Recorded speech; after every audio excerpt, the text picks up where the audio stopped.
Hey, welcome everybody to Spirituality Adventures. We're glad you're tuning into this episode.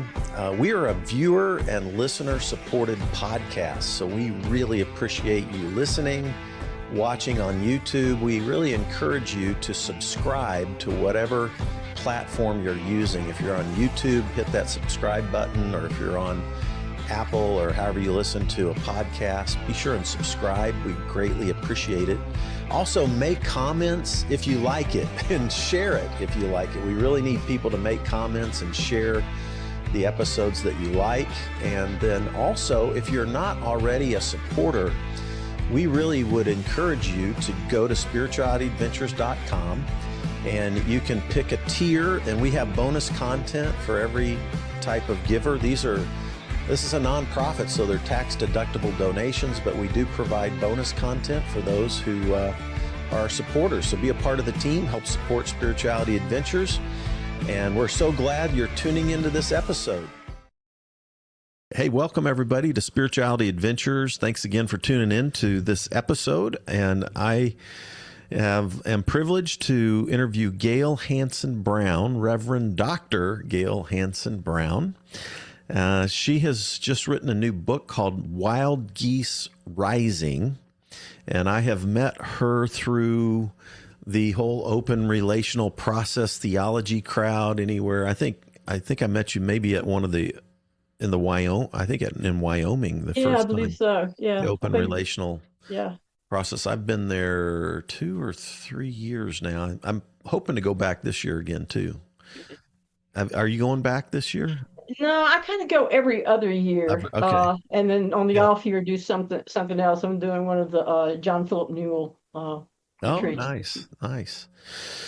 Yeah. So Gayle, give us a little bit of who you are, your background, just a short elevator Okay. version of that, and then I want to jump into this beautiful book on prayer that you've written. Okay. All right. I grew up in Louisiana, but moved to Tennessee in 1973. So I consider Tennessee home now, though we make a pilgrimage to Louisiana once a year. I am a mother and grandmother, and a wife, and an Episcopal priest, and a writer, and an editor, and a lover of life. Wow, that's a perfect, short, succinct. Gives us a lot of information. So, Wild Geese Rising is a book on prayer, but I mean, a lot of it is really theologizing about prayer, and then getting to the last chapter, kind of more of the practice of the theology of prayer. But what drew you to this particular topic as it relates to open relational process theology? Yeah. No, well, I think one of the first things I have to mention is it was my doctoral dissertation. And so Yeah. that's why there's a lot of theologizing, Yeah, I because know. my doctorate is a doctor of theology degree. Okay. Um, and I see it as sort of a beginning book. It will probably be followed up by something that goes more into the practice of Okay. some of the things I introduce and give theological background to there. But the whole reason I ended up getting a doctoral degree was because I have wanted to write about prayer for a long time. Being a spiritual director has been a large part of my ministry as an Episcopal priest, and before that as a layperson. And prayer of all types, whether it be spoken words, liturgical prayer, spontaneous prayer, contemplative prayer. And as I got more involved in what was an historically Black church and learned more about sacred activism as it was acted out by Howard Thurman and Martin Luther King, I was interested in integrating all of those, and that has been an interest for a long time. Hmm. And I felt like it needed to be grounded in a theology that was open enough and expansive enough um, to be accessible to a lot of different people. And so I knew I had learned about process theology in seminary, came from an Anglican incarnational theology background, loved liberation theologies, but I needed to find a language where people could maybe enter that from different places Hmm. and not have to say, okay, well, I have to give up being a liberation theologist now in order to be this or in order to be that. And I found that in some of the work with open and relational theology of its being sort of an umbrella of being Okay. able to do that. So that's how I ended up uh, finding Tom Ord. And then to study with him, I needed to do a doctorate. So I just Right. got the doctorate to do the research for the theological grounding of the book. That's great. Um, you in the beginning of the book, you highlight some of the surveys that have been done on prayer in America primarily, it seemed like. Hmm. And that was kind of intriguing. What how do Americans view prayer in general? Because if you just do how many people pray, you get what, over 80% of people in America say they pray, right? Right, But then right. when you start Yeah. trying to dig into, well, what do they mean by prayer, or what kind of prayer? What did the surveys first of all point out about Yeah, Americans' well, prayer first of life? all, before I ever started actually looking for surveys, I sort of was getting an impression just from anecdotal evidence, and either the people in spiritual direction with me or people that didn't believe in prayer anymore, that their understanding of prayer was basically the words you speak to God, to ask God to do something for you or for somebody you love. That was really a pervasive sort of understanding and a certainty that that was all prayer was about. Uh, so then I began to actually look and see if there were surveys out there and sure enough there were, and the surveys sort of revealed the same thing that I was experiencing anecdotally. And so that's why that's where I started where I started, because I just believe in today's world, and I don't think this is going to change. Everything moves very fast. The changes come very fast. We're always sort of on the edge of a new something, whether it's a new something that's good or a new something that we don't think is that good. Uh, on the edge of chaos, which can be, frightening, and also the edge of creativity. And so I think that in that prayer, we need to broaden our understanding of what prayer is. And there's a precedent for that, just going back to, as I talk about in the book, to ancient Jewish tradition and the early Christian tradition, when prayer was more than just saying your prayers. Hmm. So I think I had a hypothesis, and I used the surveys as a way of testing what my hypothesis I see. was, and it seemed to hold true. Yeah. So the predominant view would be you ask God to do something for yourself or for your close family members. Is that? Yeah, and I think that in different traditions that expands beyond that to giving thanks when we feel like our prayers have been answered, or in some traditions confessing our sins, and some praising either through song or stuff. But it's always words, Hmm. and it always seems to be pictured to somebody out there. Even if you ask, well, is God just out there? And people will say, no, no, no, God's, in here and all around us. But when they would pray, oh God, as if God was, please come down, Yeah. Yeah. So that interested me, that there was, even in a single person, a divide Mm. between the God they pictured in one way and the God they pictured when they prayed. Mm. Okay. Your title is Wild Geese Rising. Give us your thoughts behind the title. Yeah, that came as I And write in the hold up your introduction, book. from a parable by Søren Kierkegaard, about wild geese, and he wrote it as a parable in a journal. But it is said that he based the parable that he wrote on an experience with um, watching wild geese at his grandparents' farm, and and so the parable has to do with wild geese that land, and they just land in the barnyard, and the winter is pretty mild, and so they stay through the winter, and then the next year when the wild geese fly over and honk, and they kind of listen, but they don't leave the nice comfortable barnyard, and the third year they don't even pay attention to the honking. And Kierkegaard used it as a criticism of Western Christianity, that Western Christianity as a whole had lost some of its wildness and its ability to instinctively respond to the needs of the world, and to be confined to more to the churchy things, the things that were church work. And I felt like that applied to prayer. And so so to me, what I wanted the book to do was to help set those wild geese bound in the churchyard free, to be more instinctive and wild about prayer, and how we pray and how we listen. Yeah. So it's interesting. I came to Christ at a Southern Baptist youth camp. I'd been smoking weed for a couple of years. My parents made me go to this youth camp, and I ended up having a very dramatic experience.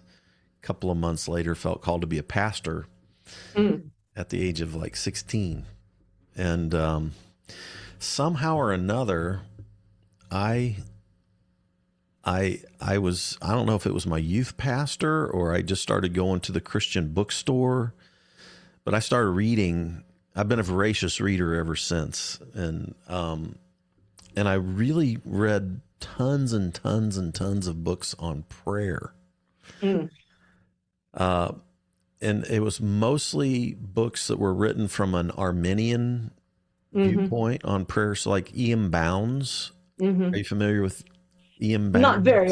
Yeah. I read revivalists. And the idea was, like little simple phrases like more things are wrought through prayer than this world dreams of. And, the idea was that if you get in the prayer room for hours on end and cry out to God to do stuff, that God starts doing stuff all over the world. And I mean, as a teenager, I was getting up and spending hours in like intercessory prayer. And I had years of intercessory prayer life, where we were crying out to God to bring revival to our nation, and all these different kinds of things. And our view of God was definitely, we're coming out of a classic theistic idea of God, a God that can intervene in ways, that are an all-powerful God could do unilaterally.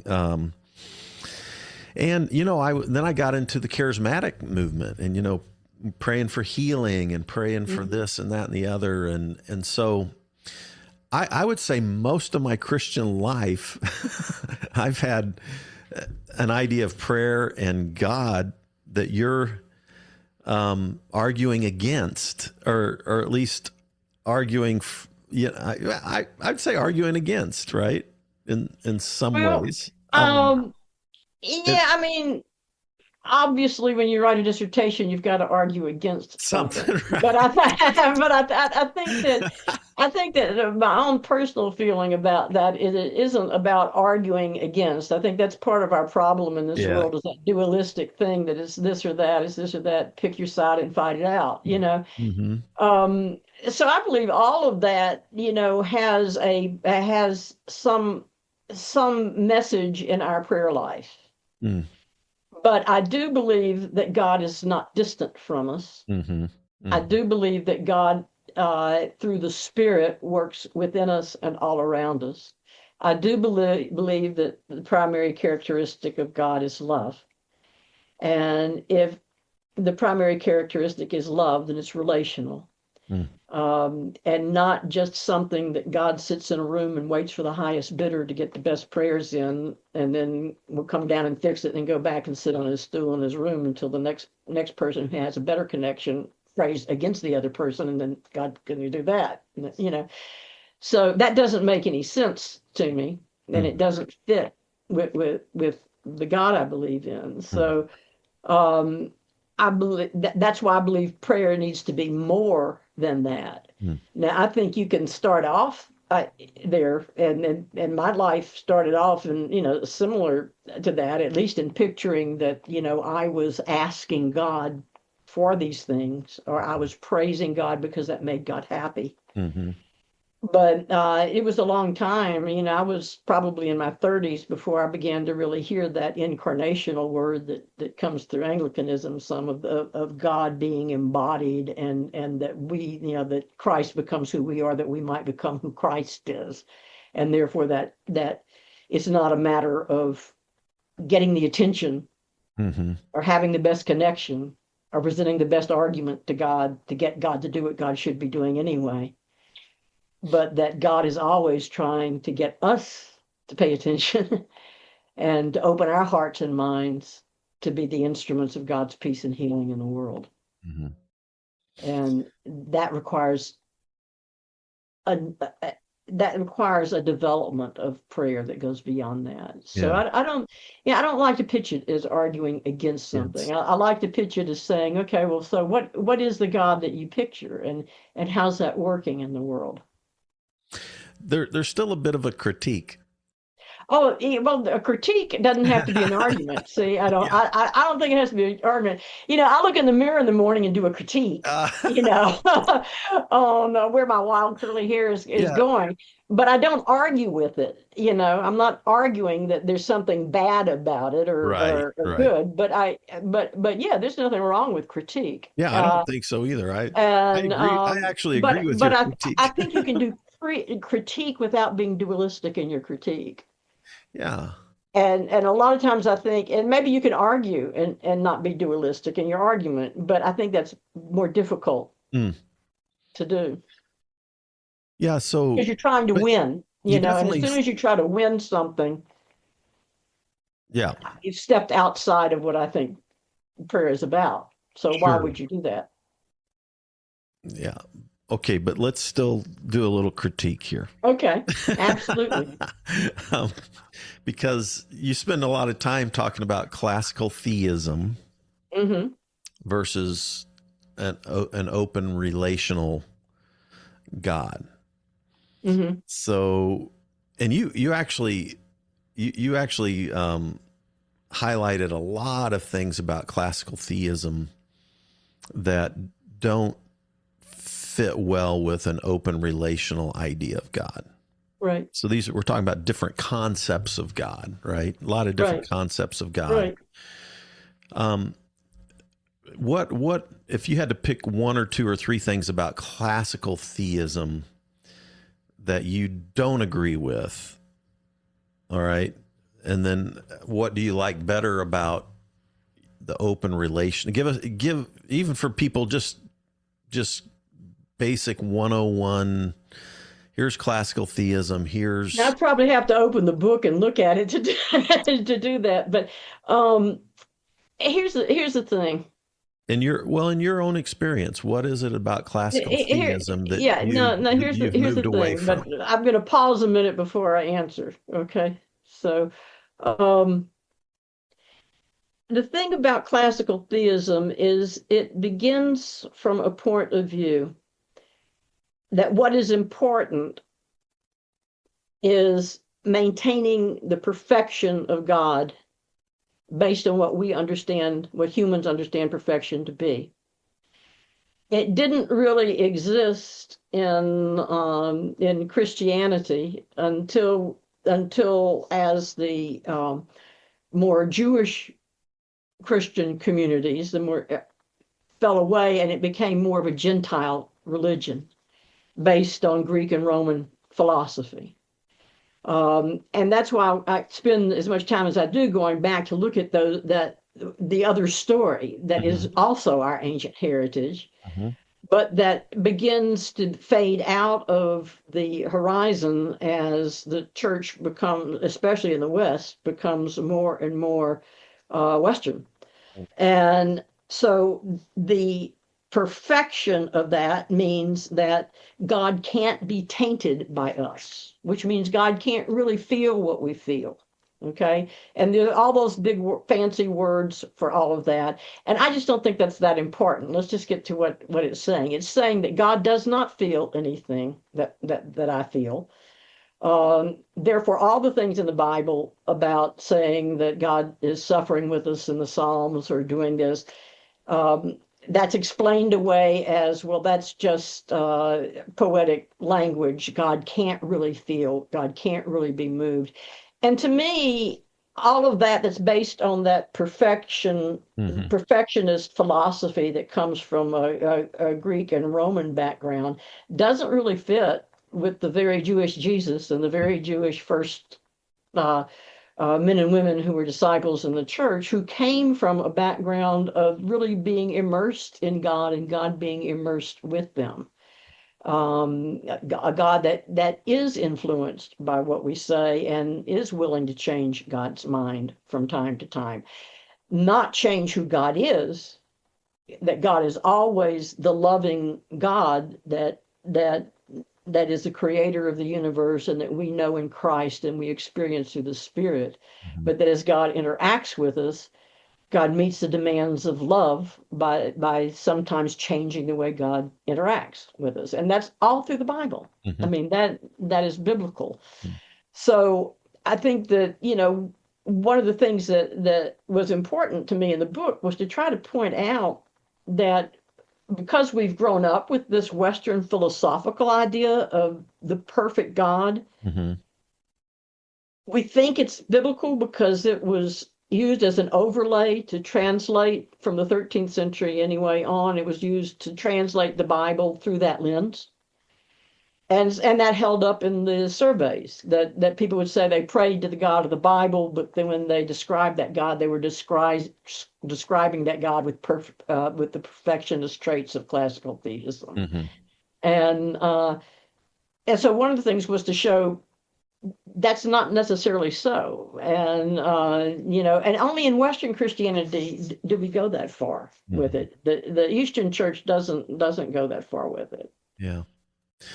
Yeah. For me, the idea that, God is all powerful, controls everything, is a part of classical theism, that God can't change and doesn't feel, because if anything could affect God, then he wouldn't be perfect anymore, Right.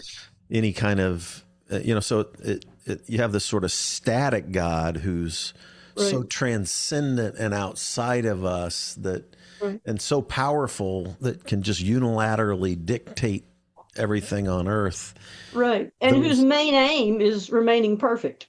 Yeah. Yeah. So that he, and it is usually he, will be worthy of love, which he doesn't care about, but it has to be perfect, as opposed to a God whose aim is the kind of interrelationship that gives voice to things like love God and love your neighbor as yourself. Yeah, there's a vulnerability to the heart of God and to Right. the nature of God, and an interaction that's interwoven in everything, and that it's an uncontrolling love, because love doesn't dominate, control, manipulate. Right. Yeah. So and that doesn't make it a weak love. It makes it the most powerful love there is. Right. Love is powerful, right? But it is vulnerable. And some people like to call it weak theology or radical theology. Some people use that language, but what they're taught, but I would flip that and say weakness and vulnerability actually is the strength of love. It is. Yeah. Yes. Yeah. I would agree. So you then begin with those concepts of, and I agree with you, the Greek philosophy has influenced that classical idea of God. And I think the open relational process thoughts of God are much more Hebraic and and part of pre-Augustinian Christian theology as well. You also then spend quite a bit of time talking about two streams of thought that are in the Bible But in Western Christianity, one of the streams has gotten more play, maybe to our detriment than the other. And those two things, one would be creation relational spirituality, which roots itself in more of an incarnational theology. And then the other one is the fall redemption spirituality, which tends to root itself in escaping this planet and getting to heaven, which is where the perfect stuff is anyway, right? Right. So, Right. so yeah. When did creation relational spirituality is certainly a beautiful stream. When did you begin to make those two distinctions? I love some of the people you quote, from N.T. Wright to Jonathan Sacks, Rabbi Sacks. Hey, I had dinner with Rabbi Sacks one night. Did you? Yeah. Oh, I'm so jealous. I know. I spent a couple hours with him eating, and I was actually working on a PhD in the Hebrew Bible, and I ran my dissertation by him, and he loved it. Oh, so it was man. kind of a fun We'll have night. to talk more about that. But yeah, you talk about creation relational spirituality and how its influence might have taken us to different places, which is some places you're trying to take us in prayer, versus the fall redemption spirituality. And your thesis is that fall redemption spirituality has influenced more of Western Christianity, whereas maybe we need to correct that over emphasis on that and find our way into some new places through a creational relational spirituality.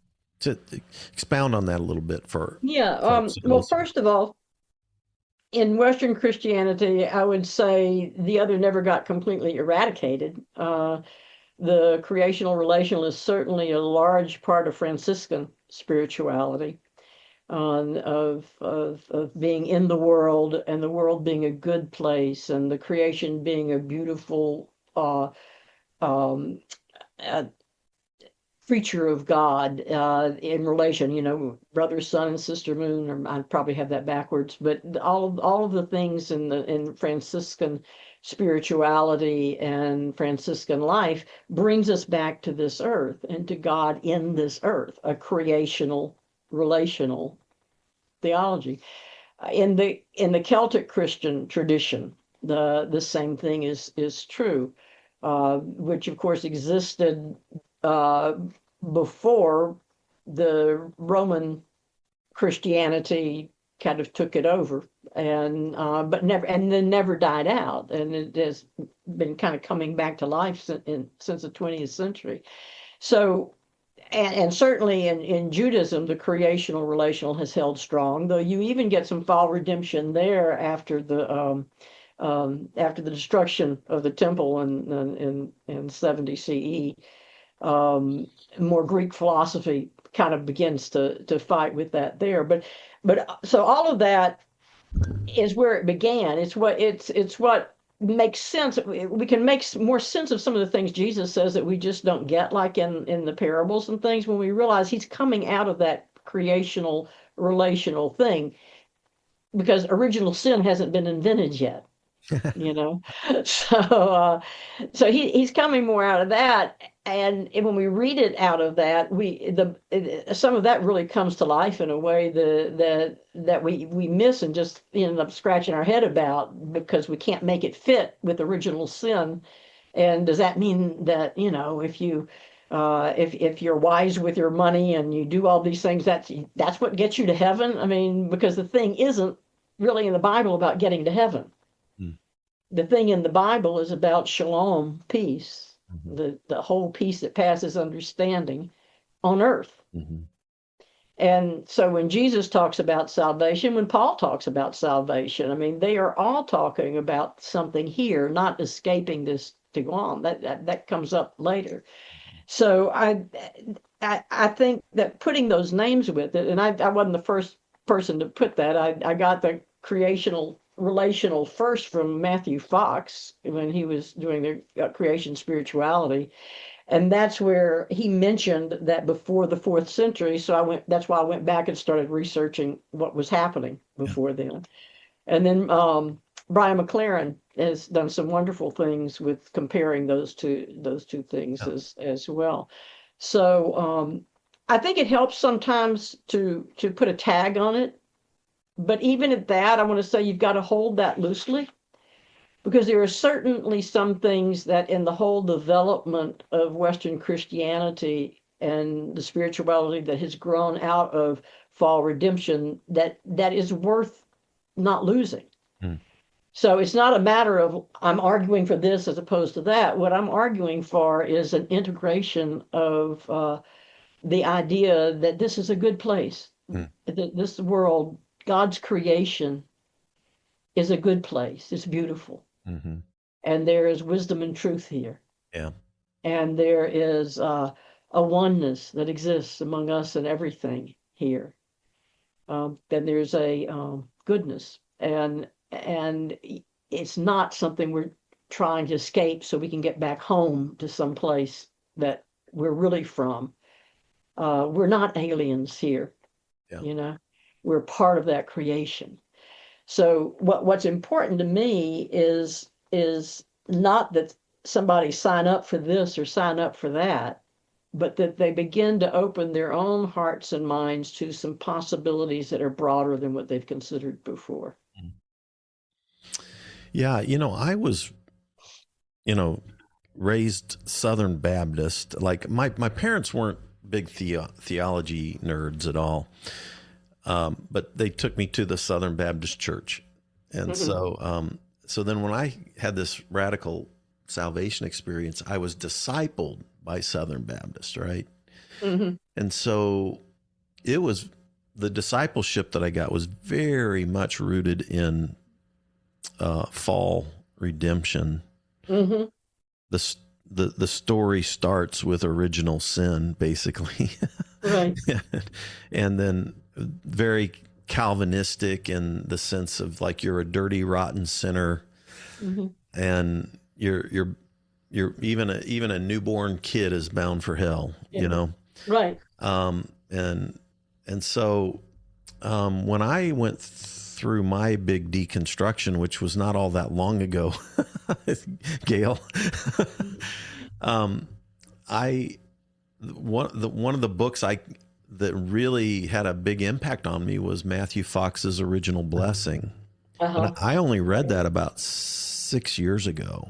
I think I read it in either 2019 or 2020, and it so resonated with me. Yeah.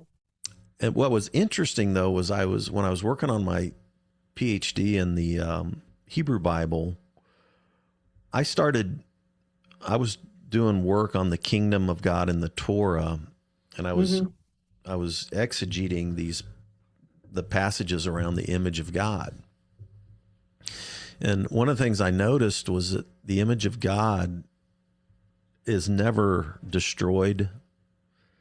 It's never eliminated. Right. Post Genesis 3, human beings are still in the image of God. Right. Exactly. They never lose that dignity. They never lose that value. Right. And the way I was taught early on was more of an Augustinian. Well, you did lose it. You did lose it. Yeah. You can't get. And there's no way you can ever get it back. Your baptism was your only chance to get it back. Exactly. And so very much that total depravity kind of idea of human beings are just these wretched, dirty, rotten things that are just worthy of burning in hell. Right. But thank God for Jesus, right? And then this earth that we're on isn't our home, so so it doesn't matter how we treat it. Exactly, is then to escape it, right? Yeah. Right. Yeah. So so this creation spirituality was, and then the idea of incarnation and how God is interwoven in everything, and panentheism, I really began to resonate with that. And not that there's not fall. We do we do right, hurt ourselves and hurt other people at times. right. We do need some redemption. But yeah, I mean, It's there's still sin yeah, in this, exactly.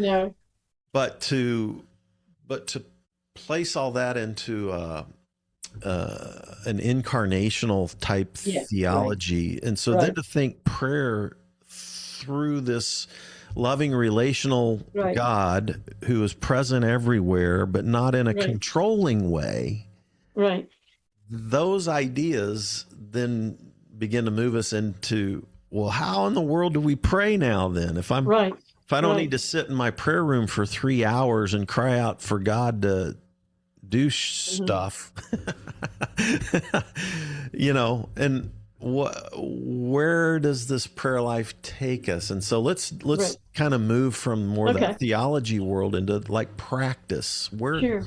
Where where have you found what are some, and you've talked about centering prayer and different things. So Mhm. take us into some practicality things. Yeah, How do sure. we walk out an incarnational prayer life that doesn't view God as all powerful and yet Right, is incarnational? And what does right. that look like? So first, let's take just one step back before we look at what it looks like to say that we've been talking about what God looks like in Mhm. this creational relational Mhm. situation. We need to look then like what the human calling is in that creational relational situation, because it's very different than what it is in fall redemption, where we are just pawns anyway, and so we're just begging God to change God's mind when God isn't going to change God's mind.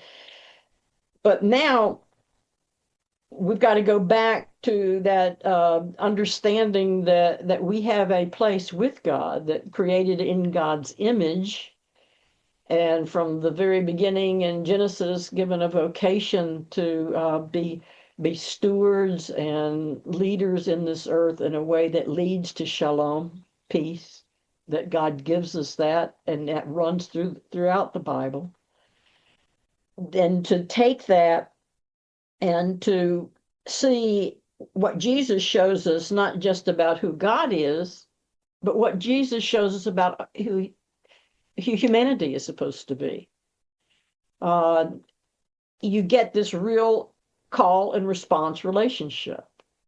Just like the call and response from the beginning of the creation, God calls into the darkness, let it be, and the darkness gives forth and allows light to be. And God and creation have brought this light into the world, and that continues and continues. And then you see in Jesus always stressing those same things, that the greatest commandment is love God and show your love of God through your love of neighbor.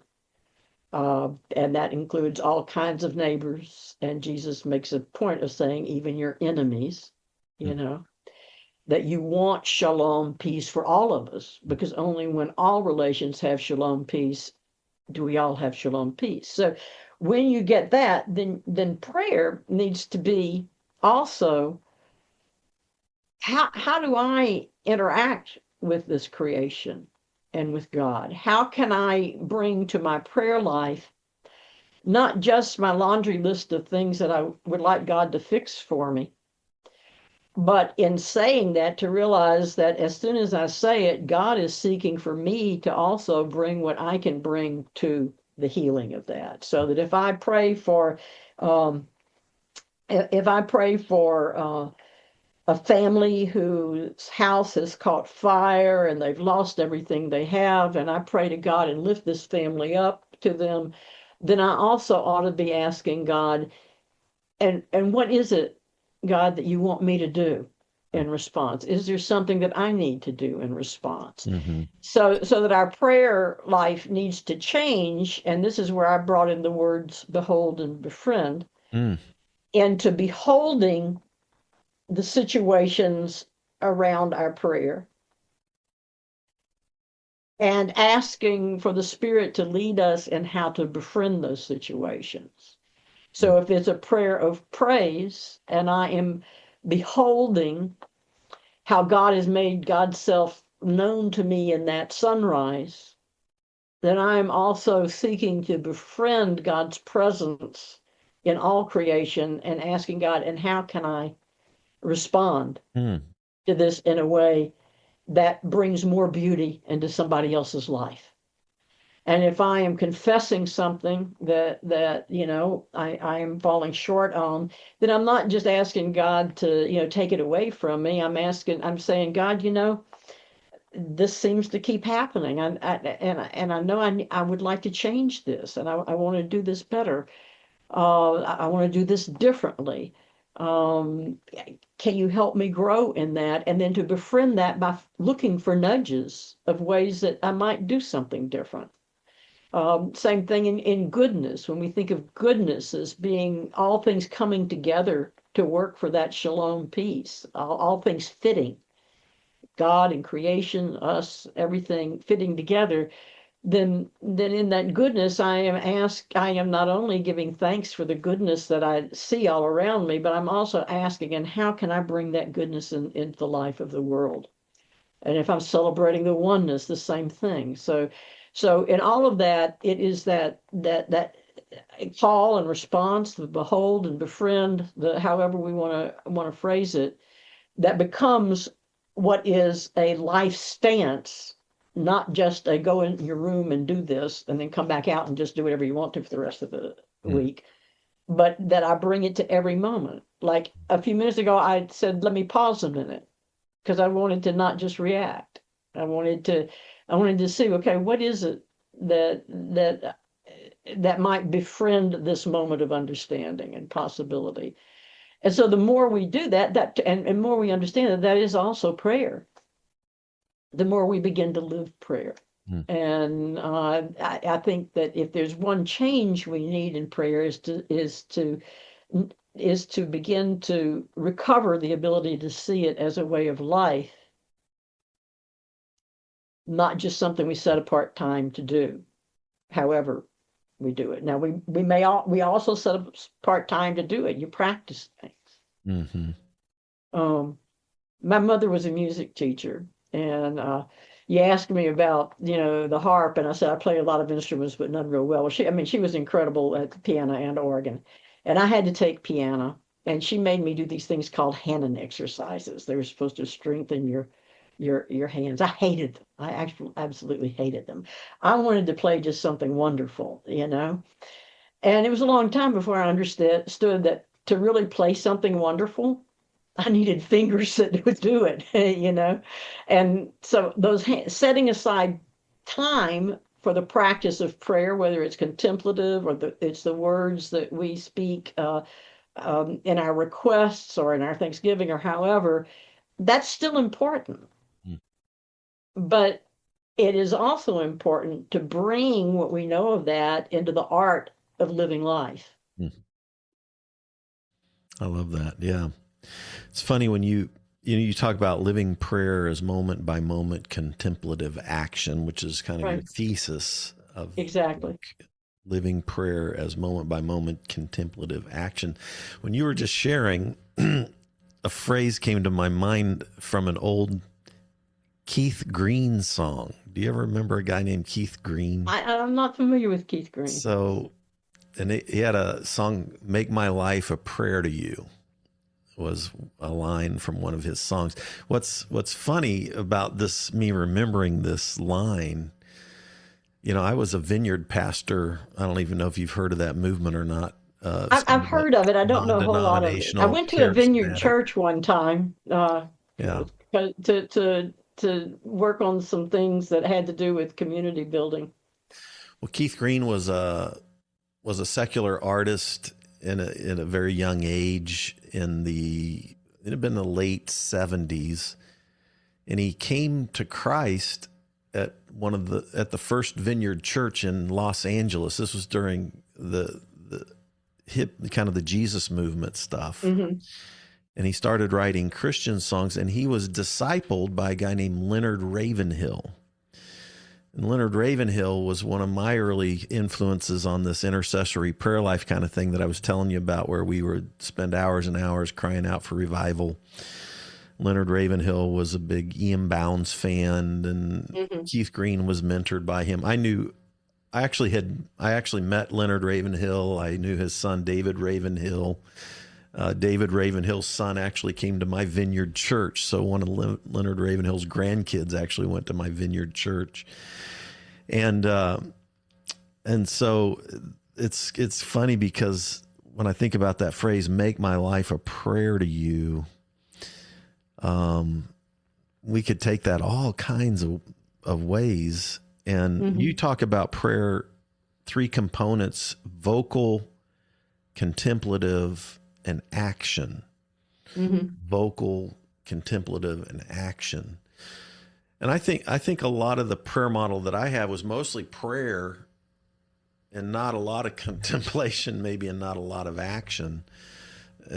And as you've pointed out, that tended to be some of the long-term influence of Western prayer models.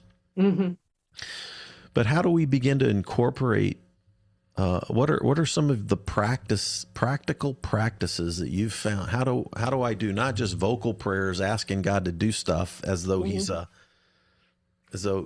acts unilaterally, but what are some of your best practical practices that help you move into this moment by moment contemplative action type of prayer?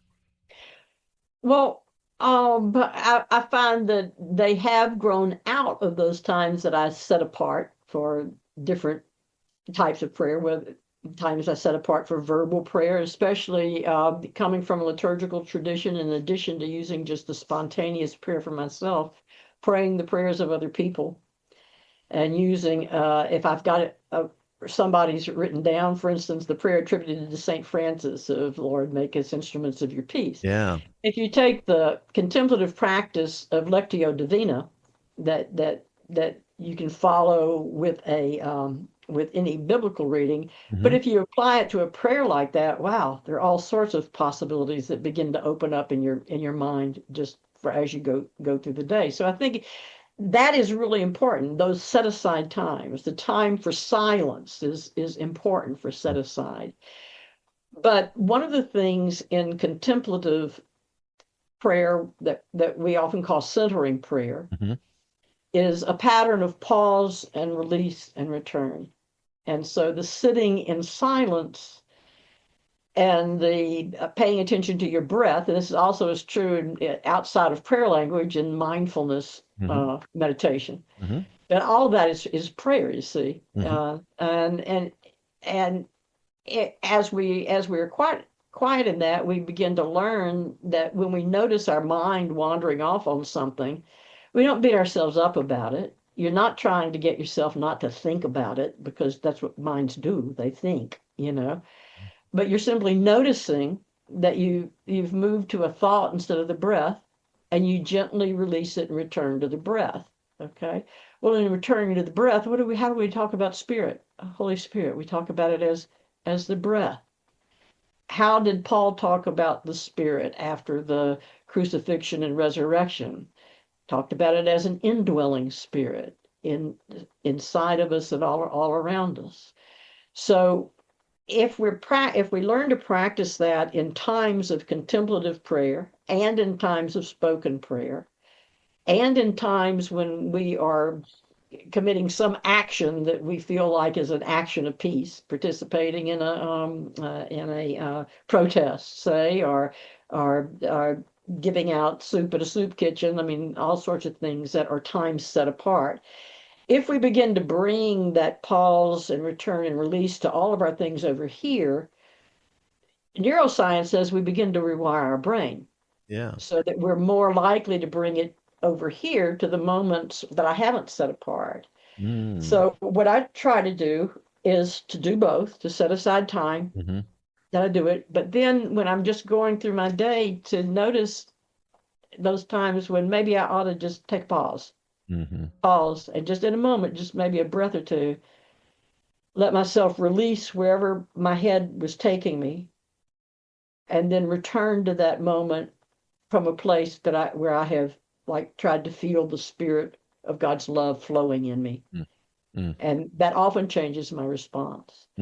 I've found it especially true when I find myself in an argument with somebody, that if I am trying to win my point, I am much more likely now than I used to be to realize that I'm trying to win a point. Mm-hmm.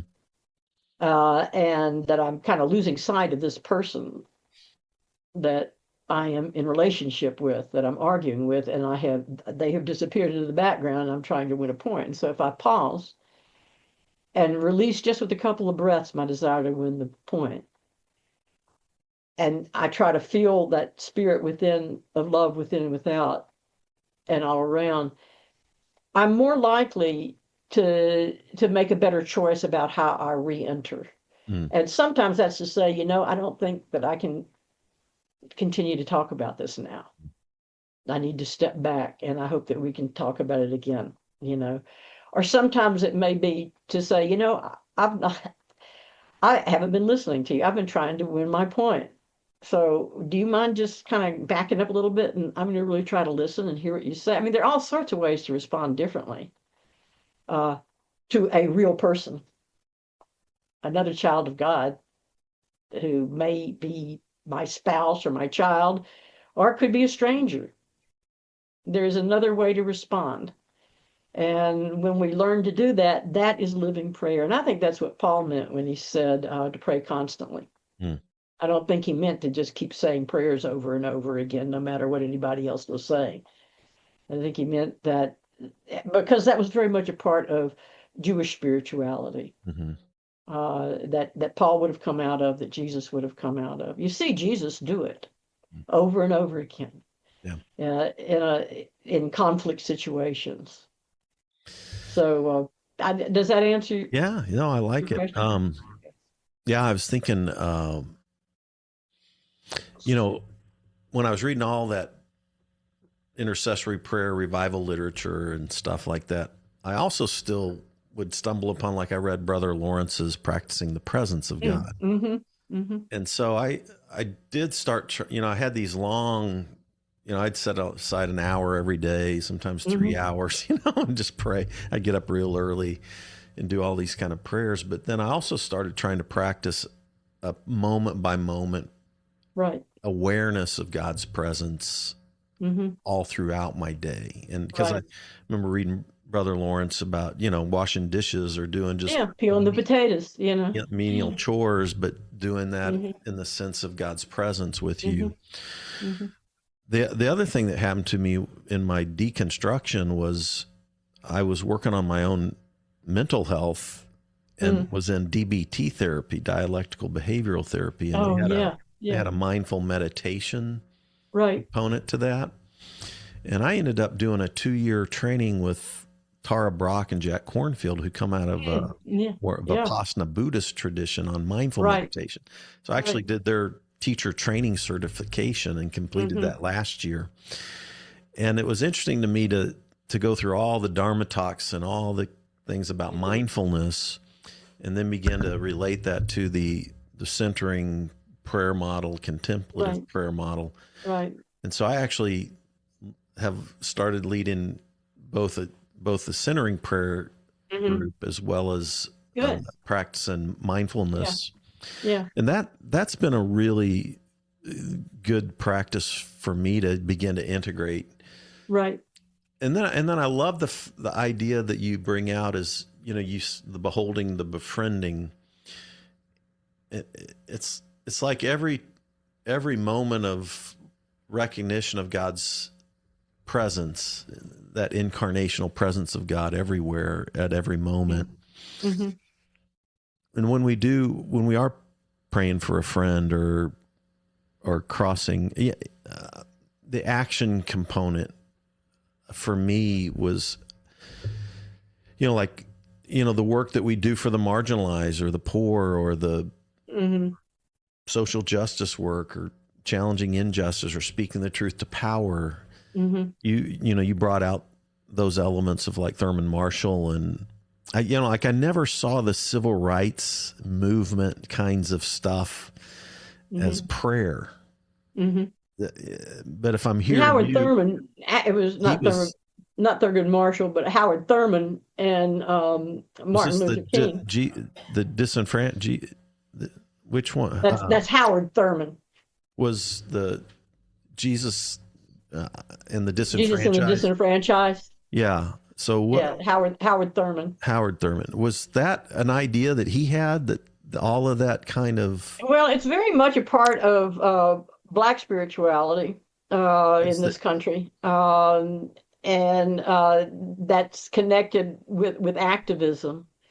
and that's seen as That the prayer? activism isn't just about social activism, that it is a sacred activism that comes Yeah. from the gospel and is lived out. And I think that's one thing that Black churches have to really teach us that are in white churches of all sorts, because even in Black liturgical churches, I mean, that real sense was strong back before it was strong. I mean, it's stronger now among all of us, because we're just like, all of a sudden we're discovering Howard Thurman, and we're discovering, that Martin Luther King was not just a social activist, that, he was a Baptist preacher, and this was coming from his deep-seated belief in Yeah. the gospel.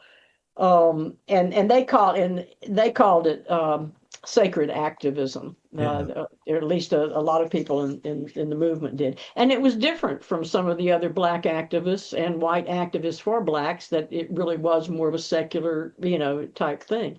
Mm. Um, so it's not new. It's very old. Right. Right. We're just beginning to Yeah. discover it. But And so it brings us from that place within, and then what we do comes out from that. So how we do what we do is as important as what we do. mm-hmm. So why you saw, Dr. King, was very strategic about the way he organized the different marches and sit-ins. They didn't just, everybody show up with signs and stuff. He was very strategic about it being someplace where there was an opportunity to really do something, and the people that were going to go were trained to be nonviolent. They didn't just hope that people would be nonviolent. They were really trained, and it really came from, Mm-hmm. and it was the religious songs that they were singing as they marched. The ones we call protests, or Yeah. those were religious songs that they sang. So it's not new, but we have forgotten it, and I think we desperately need to recover it today. Yeah, I love that. Like I was at the No Kings rally here a couple of weeks ago, Mm-hmm. and like that could be a movement of prayer. Right. I was when I'm helping serve food at the food kitchen, it's a movement of prayer. Exactly. When I'm doing creation care, Mm-hmm. movement of prayer. Prayer. Yeah. When I'm doing community organizing, Right. it's a movement of prayer for justice, and Right. on behalf of those When who you're are, eating dinner with your friends. yeah, It's a yeah, movement of a prayer. movement of prayer, so that the heart of God is constantly being manifested in my interior and exterior life. Right. Yeah. Right. And, when you begin to think of the exponential possibilities, if many, many people began living that way, Mm. there's really hope in it. Yeah. Yeah. We could. Yeah. I still hope that I still have a hope that the moral arc of the universe bends toward justice. Mm-hmm. And but not without us. But not without us participating. In these kind of prayerful movements of Yeah. justice and action. And I think that's a part of the creational, relational God. It's not just about God is so nice that God lets us do this. It's God created us to do this, and expects us to. Yeah. That is not just a pat on the head. It's this is how this is supposed to work. Mm-hmm. And so the more we wake up and think about that and find ways of helping ourselves stay in tune to it. Mm-hmm. And I think that's what prayer is staying in tune. Mm. And all these other things are tools of prayer. The words we say, the contemplative acts we do, the organized sacred activist acts we do, but just the living itself is the prayer. Mm-hmm. And all of those things help us stay in tune with what the Spirit is saying. is Yeah. speaking to our hearts and minds. Love that. Love that. Yeah. Well, I've seen, I think I definitely grew up with the Billy Graham gospel, and Hmm. I love Billy Graham still, but the but the guy that was the founder of World Vision wrote the book called A Hole in Our Gospel. Mm. And it was kind of written to evangelicals who had left out this whole component to the gospel of what we're talking about, creation care and Hmm. social justice and advocating and showing solidarity and alliances with the most vulnerable and marginalized in our world. And I just come to believe that you don't understand Jesus if you don't understand the gospel from the margins, right? Right. And and so this movement of hope for all people, equality and dignity for all people and creation and all living Hmm. beings is, Hmm. yeah, Yeah, I really yeah, think that indigenous phrase of all our relations just is important, it is. because I I mean know, it means our relation to earth, air, sky, sea, yeah, I noticed friends, enemies. you had quoted Ken Wilber as one of his books on his integral theory. Right, yeah, He has some yeah. fascinating ideas about human consciousness and its He evolution. does, And yeah. yeah, And I think, one of the reasons I looked into some of his things, I was really trying to see, and I was getting a sense that in a multidisciplinary way, there are lots of people on the same track, yeah, you know. I think there are. Yeah. Like I look at some of the things Neil deGrasse Tyson writes, and of course he's a, proclaimed atheist, or at least proclaimed agnostic. And yet what he says is more gospel than a lot of Mhm. people that are, proclaimed Christians. Yeah, So I would say I have a few atheist friends that I think walk out the life in the way of Jesus yeah, better than right. some of my Christian Yeah, friends. So, yeah. Yeah, I had a friend that was she was a UCC minister, United Church of Christ minister, and then she got really interested in she moved to a place in San Francisco. They were right near a Buddhist monastery, and so she got interested in going to a Buddhist monastery and meditating and getting to know people. And we were both on a staff for a conference one time, and uh, she had been doing this about 3 years, and she told me, she said, I have learned more about Jesus from life in the Buddhist hmm, monastery than I ever learned in seminary. And I thought, interesting. yeah, that's true. You know, we we sometimes have professionalized church so much that we are in danger of losing our sense of Jesus in it. Yeah. Well, thank you, Gail. I appreciate Yeah, you thank taking the you. time to do this. Thank you for the book, and I appreciate the contribution that you've made to this movement of prayer, moment by moment. May God bless you. Yeah, thank you so much. Thanks everybody for tuning in to Spirituality Adventures. We're glad you were here and look forward to seeing you next time. Take care.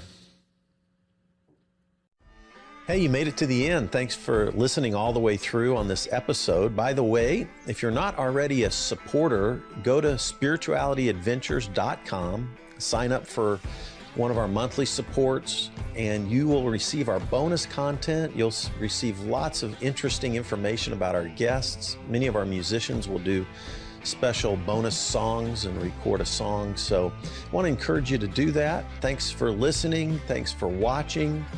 Be sure and subscribe. Be sure and share any of the episodes that you like.